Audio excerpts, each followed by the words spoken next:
Olá pessoal, estamos de volta. Vamos falar mais um pouquinho da nossa aula de hoje.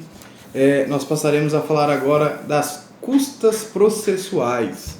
O que eu tenho quanto custas processuais? Primeira coisa que é importante nós termos em mente é que as custas processuais sofreram algumas modificações em razão da reforma trabalhista, da Lei 13.467 de 2017.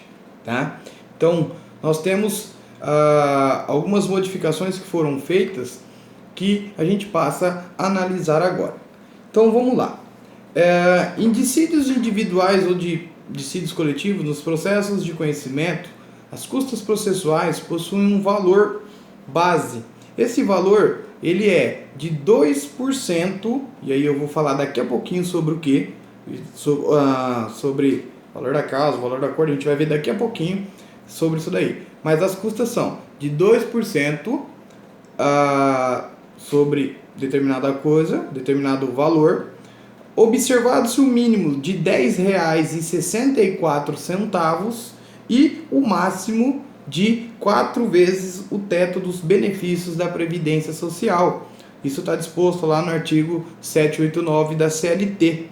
Então, nós temos as custas processuais, um valor mínimo de R$ 10,64 e um valor máximo de 4 vezes o teto da Previdência Social. Neste ano, se eu não me engano, o teto da Previdência é de R$ 6.101,46. Então, nós temos aí um valor máximo de custas de aproximadamente R$ 24.400, mais ou menos, né? Antes da reforma trabalhista, nós não tínhamos a limitação do valor das custas, nós tínhamos apenas o valor mínimo. Então, o valor mínimo hoje de uma custa processual é de 2%, observado o valor, a taxa, né, mínima de R$ 10,64, no máximo 4 vezes o teto do regime da Previdência. Bom, mas esses 2%, Danilo, esses 2% serão calculados em cima do quê? É aí que tá. O artigo 789 da CLT, ele menciona lá dos incisos 1º ao inciso 4º sobre o que nós calcularemos esses 2%. E aí, nós temos o seguinte: as custas processuais são no valor de 2% quando houver um acordo ou uma condenação sobre o valor. Então, se eu tenho um valor lá de R$ 10.000 de condenação, as custas 2% em cima desses 10 mil. Ou se eu fizer um acordo de R$ 8.000, por exemplo, qual é o valor das custas? 2% sobre R$ 8.000. Então, em havendo condenação ou havendo acordo, o valor é de 2% sobre a condenação ou sobre o acordo. No segundo momento, ela será de 2% sobre o valor da causa quando houver a extinção do processo sem julgamento do mérito ou um processo julgado totalmente improcedente. Então vamos imaginar o seguinte: o reclamante interpôs uma ação, deu lá um valor de R$ 50.000 como valor da causa. Ele teve todos os seus itens julgados improcedentes, ou seja, por meio da análise de mérito. Ou ainda, teve o processo extinto sem análise de mérito. O valor das custas será de 2% calculado sobre o valor da causa. Nós temos ainda a possibilidade de, em casos de ações declaratórias, aquelas ações que não possuem valor, ou de ação constitutiva, né? Por exemplo, reconhecimento de vínculo, sobre o valor da causa também, né? Vai se aplicar os 2% sobre o valor da causa. E por fim, quando houver um valor indeterminado, o juiz fixará este valor. O que é importante? Quando as custas processuais devem ser pagas? As custas processuais elas serão pagas após o trânsito em julgado. No entanto, caso a parte deseja recorrer daquele processo, ela deve recolher as custas antecipadamente. Tá? Nós temos lá que quando do recurso existe o lance do preparo, que é as custas processuais, e o depósito recursal. O depósito recursal nós vamos estudar no momento oportuno. Tá? Mas estas custas processuais elas serão recolhidas quando do trânsito em julgado, ou seja, ao final do processo, ou em caso de recurso, deverá ser recolhida no prazo para o recurso. Bom, quem dispõe isso daí? Artigo 789, parágrafo 1º da CLT. No caso de uma condenação ilíquida, o juiz vai fixar o valor, né? atribui-se a condenação, um valor de R$10.000. E para isso, esta condenação ela será utilizada para fins de recolhimento de custas processuais. Eu já cansei de falar para vocês, a gente já bateu bastante papo isso, que a sentença dentro do direito processual do trabalho ela é uma sentença ilíquida, ela não tem um valor.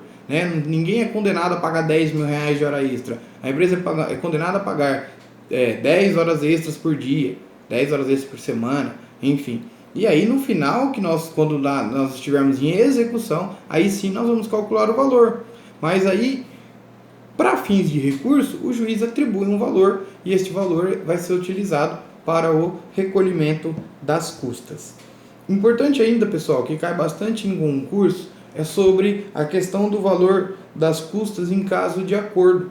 O artigo 789, parágrafo 3º, fala o seguinte, que em caso de acordo, sempre que houver acordo, se de outra forma não for convencionado, o pagamento das custas caberá em partes iguais aos litigantes. Ou seja, se houver um acordo, as custas processuais deverão ser divididas em partes iguais aos litigantes, as partes. Reclamado vai pagar metade e reclamante vai pagar a metade.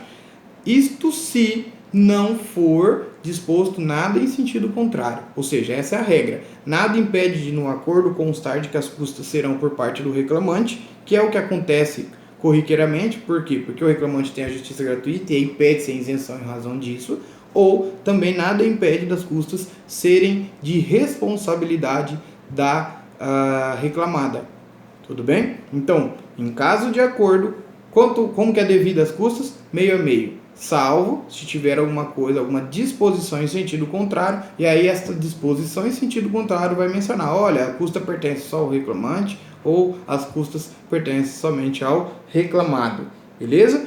Pessoal, por fim, existem também as custas processuais nos processos de execução. Lembrando, quando eu falo de dissídio individual, dentro de um processo eu tenho uma espécie, eu não posso, não tenho legalmente falando, não há isso. Mas o que se percebe é que existem dois processos dentro de um só. Primeiro o processo de conhecimento e depois um processo de execução. O processo de conhecimento vai me trazer o que é meu de direito e o processo de execução vai me trazer quanto vale aquilo que é meu de direito. Então, as custas processuais lá no processo de execução, elas estão disponibilizadas no artigo 789-A da CLT. E aí elas não serão sobre 2%. Elas serão calculadas com valores fixos. E então eu recomendo a vocês a leitura do artigo 789-A da CLT, porque elas terão, ele é de grande valia quando nós estamos falando de um processo que já está em fase de execução. Beleza, pessoal? Qualquer dúvida, repito, eu estarei online aí, será um prazer atendê-los. Espero que vocês tenham gostado, espero que vocês tenham entendido a aula e espero também, em breve, poder encontrá-los aí nas nossas aulas presenciais. Um grande abraço, fiquem com Deus, até mais.